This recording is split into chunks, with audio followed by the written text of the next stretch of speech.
वक़ूलू क़ौलन सदीदा, देखो हमेशा सीधी बात करो। आज का हमारा मौजू गुफ्तगू से मुताल्लिका है।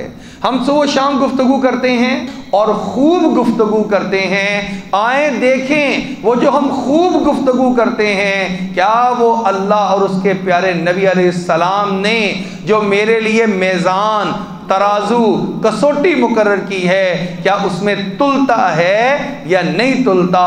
और अगर तुलता है तो उसका नेकियों का पलड़ा झुकता है या बुराइयों का पलड़ा भारी हो जाता है? तो सबसे पहला हुक्म दिया, हमेशा सीधी बात करो। इंसान समझता है कि शायद सीधी बात से मुराद ये कहना है कि हमेशा सच बोलो। यहाँ पर उलमा फरमाते हैं कि सिर्फ इतनी बात मुराद नहीं है, बल्कि अल्लाह ने इसके मफहूम को और ज़्यादा फैलाया और वसी कर दिया। सच बोलना तो बुनियादी बात है कि झूठ बोल ही नहीं सकते, लेकिन सच को भी कैसे बोलना है, सच, हर सच को भी बोलना है या नहीं बोलना, ये है इस सदीदा सीधी बात के माना और मफहूम में दाखिल और शामिल बात।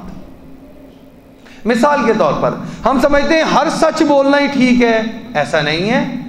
आपको पता है कि आदमी बैठा हुआ किसी दूसरे मुसलमान भाई का ऐब बयान कर रहा हो और सच बोल रहा हो तो इसकी भी इजाज़त नहीं है, इसको गीबत कहा जाता है।